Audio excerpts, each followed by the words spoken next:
మత్తయి సువార్త 16:16. అందుకు సీమోను పేతురు, నీవు సజీవుడవు, దేవుని కుమారుడవైన క్రీస్తు అని చెప్పెను.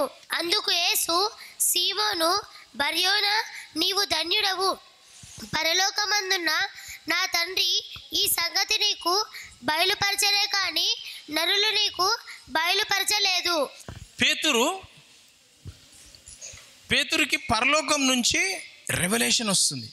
యేసు ప్రభుతో 12 మంది నడిచి తిరుగుతూ ఉండరు, రోజు తిరుగుతూ ఉండరు, పండుకుంటున్నారు, లేస్తున్నారు, మీటింగ్ అరేంజ్ చేస్తున్నారు, పైసలు తీసుకుంటారు, పెట్టుకుంటారు, నడిపిస్తారు, అన్నీ చేస్తారు. కానీ ఆయన ఎవరో అనేది వాళ్ళకి తెలియదు. 12 మందికి మీరందరూ యేసు ప్రభువుని నమ్ముకొని ఉన్నారు, కానీ ఆయన ఎవరో మీ జీవితంలో ఏం చేస్తాడో మీకే తెలియదు. యేసు ప్రభు ఎందుకు వచ్చింది లోకంకి? చచ్చిపోయి తిరిగి లేచి మనకు పరలోకం తీసుకుపోనికి వచ్చింది. యేసు ప్రభు గోల్ ఏంటి? చచ్చిపోవాలా, రక్తం చిందించాలా, అది గోల్. ఇక్కడ పేతురుకి ఏమవుతుంది చూడండి. పేతురు ఏమంటుడు? నువ్వే ఆ రక్షకుడవు, మెస్సాయా, అనాయింటెడ్ వన్ అని అంటుడు. నెక్స్ట్ ఏమవుతుంది చూడు.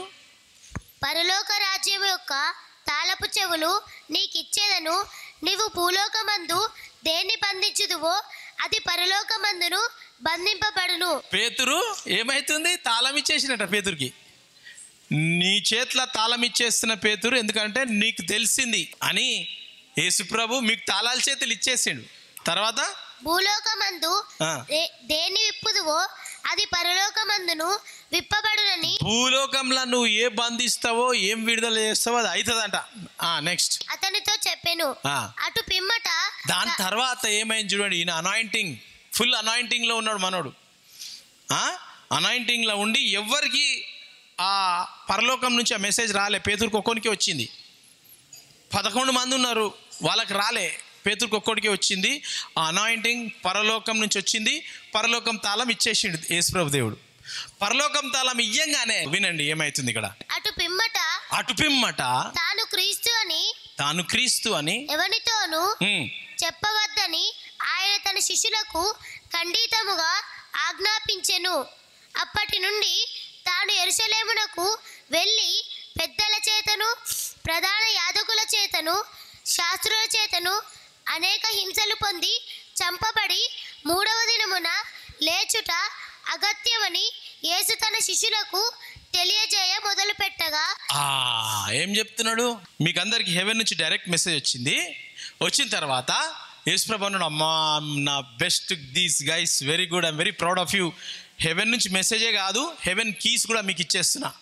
మీరు హెవెన్ని బంద్ చేస్తే హెవెన్ బంద్ అయిపోతుంది, హెవెన్ని ఓపెన్ చేస్తే హెవెన్ ఓపెన్ అయిపోతుంది. మీ కీస్ ఇచ్చేసిన. ఈ తక్కిన వాళ్ళకి అందరికీ చెప్తున్నాడు. 11 మందికి హెవెన్ నుంచి ఏం రాలే, కీస్ లేవు వాళ్ళ కాడ, ఓన్లీ పేతురు కాడనే ఉన్నది. 11 మంది చెప్తున్నాడు, బాబు నా టైం వచ్చేసింది, నేను పోవాలా, నేను పోతే వెళ్ళి నన్ను శిలువ మీద చంపేస్తారు, శిలువ మీద చచ్చిపోవాలా, నేను మళ్ళీ తిరిగి లేస్తా అని చెప్పి దేవుడు చెప్తా ఉన్నాడు. యేసు తన శిష్యులకు తెలియజేయ మొదలు పెట్టగా పేతురు ఆయన చెయ్యి పట్టుకొని, ఆయన చెయ్యి, ఎవరు చేయి పట్టు? యేసు ప్రభు చేయి పట్టుకున్నారు. ప్రభువా అది నీకు దూరం అవుగాక. అంటే నువ్వు చచ్చిపోవద్దు, నిన్ను ఎవరు చంపొద్దు, నువ్వు పోయి నిలబడొద్దు, నీ శ్రమలు పొందొద్దు. దానిక ముందు ఏమంటాడు? నేను పోవాలా, పోయి శ్రమలు పడాలా, నన్ను నింద చేస్తారు, నన్ను కొట్టేస్తారు, నేను చంపబడాలా అని దానికి ముందు అంటున్నాడు. పేతురు గ్రేట్ లీడర్ కదా. అది నీకెన్నడును కలుగదని ఆయనను గద్దింపసాగెను.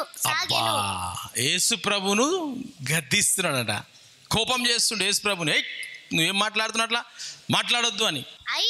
అయితే ఆయన పేతురు వైపు తిరిగి, సాతానా నా వెనుకకు పొమ్ము. ఏం శోధన వచ్చింది పేతురుకి? దేవుడు యేసు ప్రభు ఒక గోల్ కోసం వచ్చిండా? ఆ గోల్ దగ్గరికి పోకుండా ఎవరు ఆపేస్తుర్రు? పేతురు ఎవరు? లీడర్. ఇప్పుడే కొంచెం సేపు ముందు నువ్వు great, there is nobody like you అన్నాడా లేదా? పేతురా, నేను యు ఆర్ ద లీడర్. తాళాలు ఇచ్చేసిండు, పరలోకం ఓపెనింగ్ క్లోజ్ అంతా పేతురు. కొంచెం సేపు కాగానే ఏమవుతుంది అక్కడ? మళ్ళీ చదువు. పేతురా ఆయన అయితే ఆయన పేతురు వైపు తిరిగి సాతానా నా వెనుకకు పొమ్ము.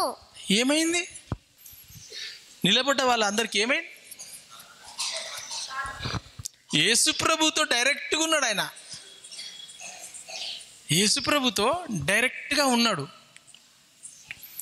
చూసి సాతానా వెనుకకు పో అంటున్నాడు. యేసుప్రభు నమ్ముకున్న తర్వాత సాతానుడు వస్తాడా? రాడా? అర్థమవుతుందా? ప్రభువా నేను వెంబడిస్తా ప్రభువా, నాకు అనాయింటింగ్ కావాలా ప్రభువా, నాకు ఫైర్ కావాలా ప్రభువా, నాకు అన్నీ కావాలా ప్రభువా అని. మీ దగ్గరికి సాతానుడు వస్తాడా? ఎందుకు వస్తాడు? అని అంటే నీ తాళం తీసుకొనికి వస్తాడు. వచ్చిండా మళ్ళీ సాతానుడు పేతురు దగ్గరికి? దీని తర్వాత ఎప్పుడైనా వచ్చిండా? మళ్ళీ రాలేదా సాతానుడు? యేసుప్రభు అంటాడు, ప్రభువా నేనున్నా, చచ్చిపోతే కూడా నేను నీతో ఉంటా అన్నాడు పేతురు. అప్పుడు యేసుప్రభు ఏమంటాడు? ఈరోజు రాత్రే నేనెవరో నువ్వు తెలియవు అని అబద్ధం ఆడతావు, కోడి కూయక ముందే అన్నాడా లేదా? పేతురు మళ్ళీ ఎవరో ఆయన తెలియదు అని అన్నాడా లేదా? వచ్చిందా లేదా సాతాను శోధన పెట్టిని? వచ్చిందా? శోధన వస్తుంది, కంపల్సరీ శోధన వస్తుంది. శోధన లేకపోతే జయించలేము. ఓకేనా?